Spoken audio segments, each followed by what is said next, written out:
Hi everyone, my name is Claire and I make videos on true crime every week, so if that is your thing, please come and join me.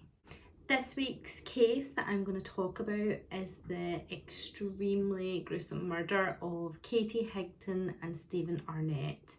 Now this is a horrendous case and it's all driven by jealousy essentially. I am going to put a trigger warning right here at the start of the video because this is a horrible case of domestic violence right from the get-go, and yeah, if that's something that is not your bag, then I would stop listening right now and look after your own mental health. This took place in a town in England called Huddersfield. It's a pretty small town. It is in the northwest of England. It's a pretty diverse place to live. I think they've got a pretty rubbish football team, and that's really all I kind of know about Huddersfield. But that is where Katie lived. So Katie, who is 27 years old, was in a relationship with Marcus Osborne. He was 35 years old, so a little bit older, not that much of an age gap. So they were in a relationship for 5 years. In that relationship, they had 2 children. Seemed to be really good at the start. You know, Katie was a really fun, bubbly person to be around. So yeah, they had a good relationship at the beginning. She actually had 2 children from a previous relationship. And yeah, so good relationship. They had 2 kids. Cracks soon started to appear because Marcus, spoiler alert, was an asshole. Marcus started to become controlling. He started to become aggressive, and he was trying to tell Katie what to wear, what she could do, where she could go. You know, awful behaviour in a relationship. And this escalated when Katie said no. He started to get aggressive and violent. So not a good relationship to be in at all. Marcus had real anger issues. He would absolutely flip the lid if things weren't going his way. This relationship finally came to an end at the end of April in 2023. Katie left Marcus, thankfully. Although when she did finally split up with him, he became extremely aggressive and he actually hit her quite badly over in her face area and in her head. It was awful. But Katie refused to go back. She refused to take him back. She did all those important things. When you finish a relationship, she changed her Facebook status to single. She refused to speak to him. You know, the times she did communicate with him, I think she communicated via Snapchat, and she said, "It's over, I don't want you back at all." Marcus wouldn't take no for an answer. He kept trying to contact her, telling her that if she met anybody else, he would kill them, you know, horrible things, just saying that she was a slag, saying that just horrendous things about her. He said that he would fully end her life, and he said that if he can't have her, then nobody can. Katie contacted the police. It was the first time she contacted the police was the 10th of May, and she did this with the intention of making a statement, but there was no police officers there at the station to take her statement that day, so it ended up being on the 11th of May that she made a statement to the police about Marcus's behaviour towards her and how threatening it had been towards her.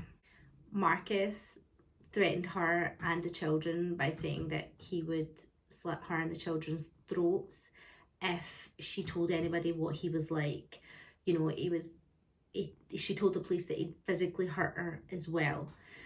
So yeah, the police should take action at this point.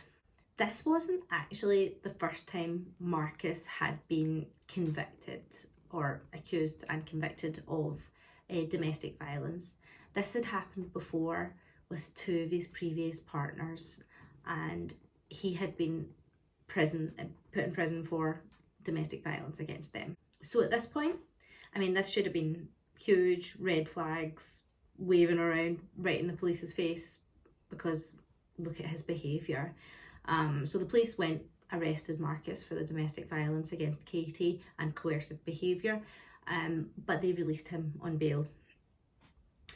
They release somebody who has beaten up two of his previous partners and this partner as well, Katie, and they let him out on bail.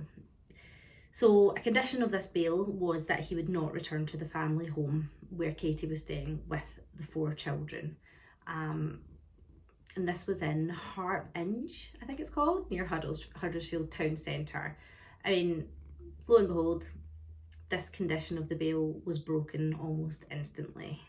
Marcus was spotted at Katie's house, or outside Katie's house, kind of hanging about the bushes round about it. He was spotted down that way. He was also in contact, because he used to live there, he knew people around that area, and he was in contact with them, asking them if they'd seen Katie, if she was in her house, if they'd seen her going out. You know, absolute stalker weirdo behaviour. You know, horrendous guy. So one evening, Katie decided to go out. She'd actually started talking to this guy. His name was Steven Harnett. He seemed like a really nice guy. What a night and day scenario from Marcus to this chap. So they decided to go out to the cinema. She was going out on a date. So she put her kids to bed. It was 9 p.m. She got a family member around to look after the children, just in case anything was to go wrong. She got a family member around and went off out on this date. At this point in the story, it gets really horrific. There's a lot that happens in a quick succession here, so please bear with me because it is horrific. So everything's going okay, the family member, kids are all okay, and the family member, Katie's relative, decides to go to bed and get some sleep. And she's awoken just after midnight, and she's awoken to this silhouette standing at the door, and the silhouette is holding a knife. This was Marcus. He was standing at the door with a knife. A struggle ensued. She put up a fight, but during that she got knocked unconscious. When she woke up, Marcus was fuming. He was pacing the room in such a rage. He got the family member to answer her phone when Katie rang it at knife point. Keep this in mind. This is a terrified girl.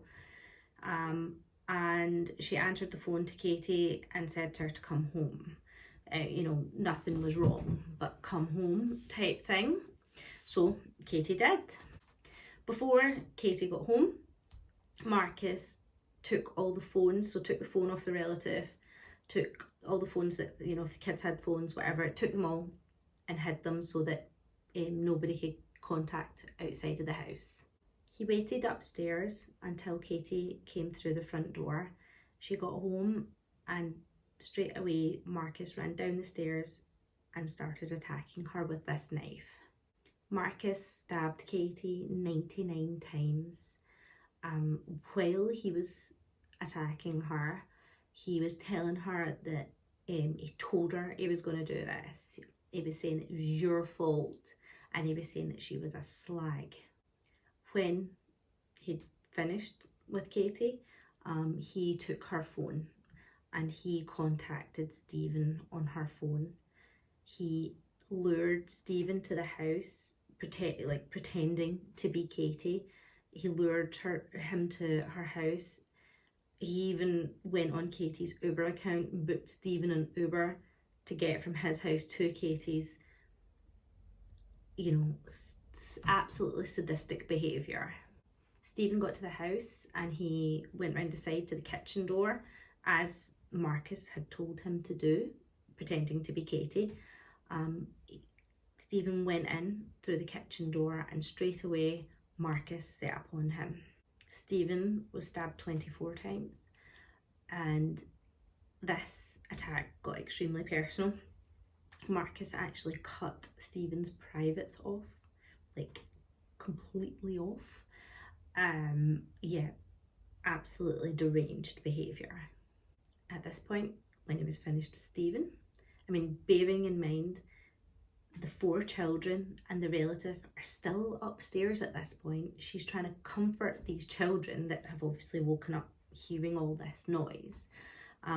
Marcus goes upstairs to tell the relative what he's done, and kind of brag about it essentially. He starts comparing Katie and Steven to Romeo and Juliet and saying that they could just die together. I mean, crazy.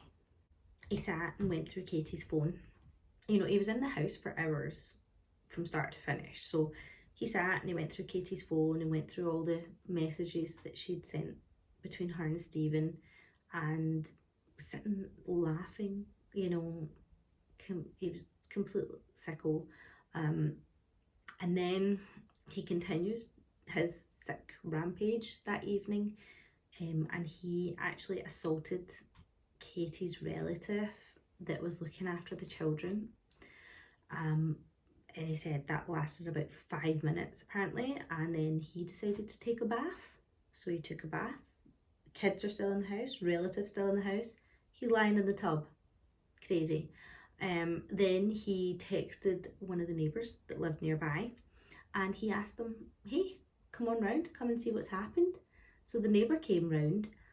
At this point, Marcus had dragged Katie and Steven's body into the living room and kind of laid them out in the living room. The neighbour came in and saw what he'd done, and Marcus was like happy about it, bragging about it. And at this point, obviously, the neighbour was completely freaked out by this and contacted the police, and Marcus fled. What an absolute horrific night. So the next day, so the police came and locked down the crime scene, you know, was taking all the forensic evidence, doing everything they needed to do, and they knew straight away because of the neighbour that it was Marcus that committed these crimes. So they were on the hunt for him. Thankfully, they found him pretty quickly and arrested him for murder.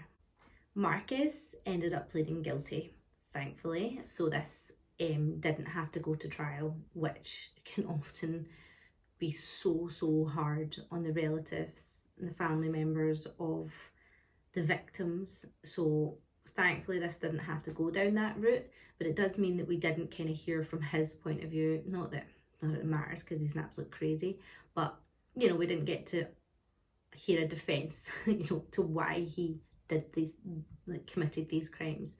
But the judge in the case, he gave us his views on why this happened. The judge said that this was because of jealousy. This was because Marcus was so jealous that his partner, ex-partner, was in a new relationship and she was happy. It was sexual jealousy, it was everything like that, and that's what made him commit these crimes. Marcus received a whole life sentence, which means he will actually spend his whole life behind bars. Now, these types of sentences are super rare in the UK. Out of the 87,000 prisoners we have in the UK, only 67 of them are serving a whole life term. This is a punishment that's reserved for only the most heinous crimes, and this certainly falls into that category. I just want to end by saying how missed Katie and Steven will be. Katie was a mum, a really great mum of 4 children, and they have now lost their mother. Katie was a daughter. Her mum spoke so proudly of her, and talked about how she will miss her so much. And yeah, it's a senseless crime that should never have happened. Thank you so much everybody for watching this video. I hope this case was interesting to you guys. If you enjoyed this kind of video, please come back and join me next week. I make true crime videos every single week. Thanks very much. Love you and leave you. Bye bye.